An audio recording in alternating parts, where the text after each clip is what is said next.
All right, good morning, good evening, good afternoon, ladies and gentlemen, citizens of YouTube. This is Pastor Dowell. You know, all the time, especially when I bring up the issue about me not being 501c3, that's because I'm a pastor that has done my due diligence and I've done my independent research about it. I remember as a young preacher, the first thing I did, because I was following, the sentiments of those in front of me, the older men and leaders. I went down and it was easy for me to get 501c3 status. Well, after about a year or two, that was just something in my spirit kept stirring. So I started investigating the 501c3 prior to having internet and prior to YouTube. I started investigating. I go, man, this doesn't sound like something I really truly want to be involved in. So I went to rescind it. It cost me $0 to get in. It cost me 500 smackaroos to get out of it. And even at that, you're really not so sure if you're really out of it or not. And then, of course, I tell people over and over again that the government has restrictions on you people out there. When you listen to the way I preach, you listen to the way I talk, my cadence, my posture, my spirit, the way I talk, totally different than all the rest of these people who are government preachers. And I know that many of you may resent that, but it's just a fact. It's just a fact of the matter. Well, here we are right now. Check this out. Stunner. A stunner in Congress. And let's read this stunner. Stunner. Congress considering free speech for pastors. Now, if they're considering free speech for pastors, what the hell we've been doing all this time anyway? Mother Bethel African Methodist Episcopal Church. There's a new boss in Washington and new attention being paid to conservative issues. And now Congress is even considering a plan that would restore free speech to church pastors who were among the targets of a measure initiated by Lyndon Johnson. Lyndon Baines Johnson is the president who actually came into office after Kennedy. And we know the history behind that. When he fought for re-election to the Senate and wanted to shut up his critics. That was way back in 1954 when Johnson upset that the conservative organization was supporting his opponents. Forces censorship plan through Congress. It restricts the ability of nonprofits, and that's what 501c3s are, including churches, to make partisan political statements or endorsements. See the reason why I'm able to talk about politics and others don't? President Trump expressed concern about the IRS statute during the campaign, and even left-leaning organizations have admitted it as an issue. The argument for Johnson's measure is that organizations receiving tax-exempt status from the government should not be permitted to support or oppose candidates for office. But it's admittedly that Johnson likely was motivated by desire to exact revenge, when he sponsored it. The legal powerhouse Alliance Defending Freedom has run a pulpit freedom Sunday. I don't believe in that Sunday crap because the Bible don't talk like that. I believe in a Sabbath. In which it encourages pastors to challenge the rule. But the IRS hasn't taken the bait to enforce the law and force a court precedent. But now it's in front of Congress again. Now here it is. Quote unquote quotations.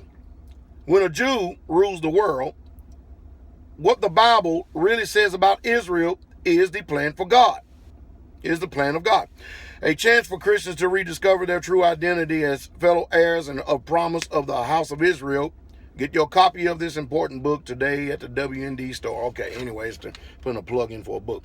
On Wednesday, Senator James Lankford, Republican from Oklahoma, introduced into the Senate the Free Speech Fairness Act, which would restore to nonprofits, the house of worship, the freedom to speak about electoral activity. I do it anyway, and I don't need your permission because I'm not a 501c3. So that means, in other words, like I've been telling you, these preachers and pastors and these Christian leaders and stuff, they're under a gag order.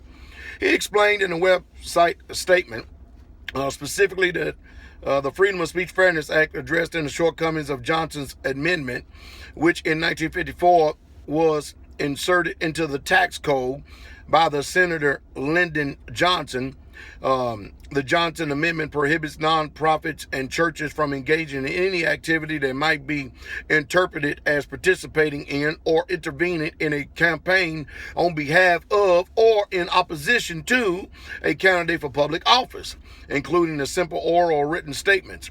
During the 2016 presidential campaign, President Trump frequently expressed his desire to fix the Johnson Amendment. Well, if he do that, then I might just go ahead and go down and get me some free tax-exempt status so I can get these people to leave me alone, because I'm paying taxes on everything.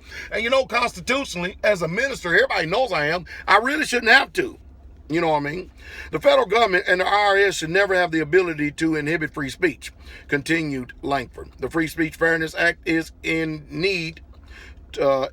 needed to prevent government intrusion and suppression of free speech by removing a restriction on speech that has existed since 1954.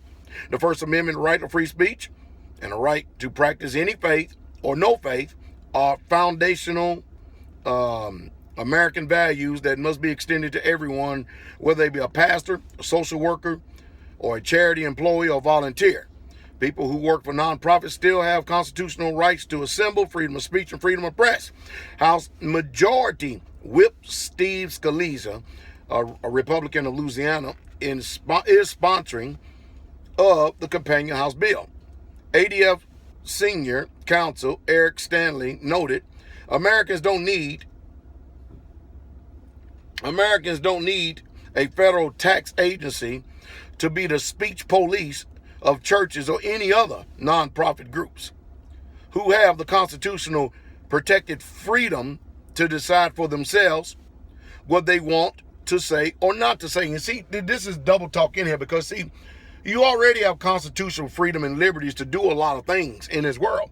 But however, if you go and you choose to get up under their laws, their licenses, and certain things, then you are actually waiving your constitutional freedoms and liberties. See, as long as I'm not 501c3, I have not waived my right to exercise my constitutional right of freedom of speech and freedom of religion. Do y'all understand? I don't want to keep going. I got to keep going. Okay, what else it says? Let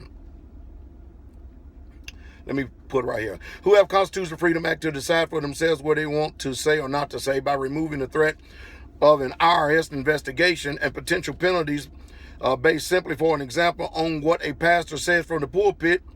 This bill brings the law into conformity with the First Amendment.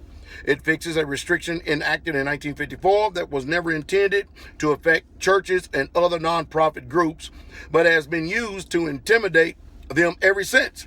The government can base any tax exemption on a required the government can't base any tax exemption on a requirement that the church or any other nonprofit organization surrender a constitutional protected freedom, including freedom of speech.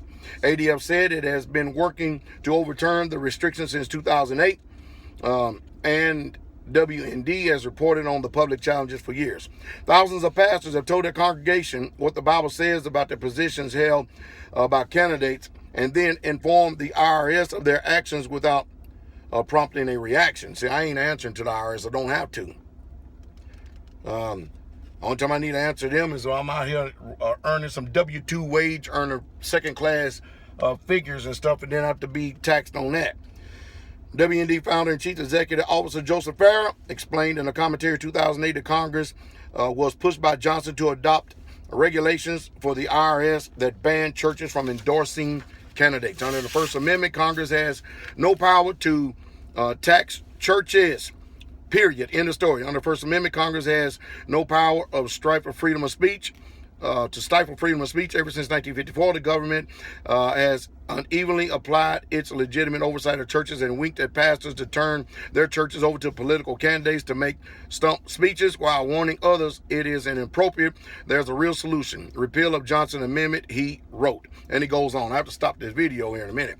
And Johnson Amendment commissioned the IRS to be a speech cop, a role it should not have.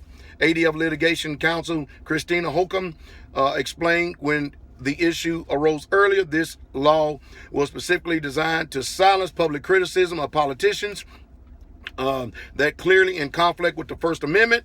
Political retribution to protect the power has never been the basis of good law. Have a good day. Hope you're educated.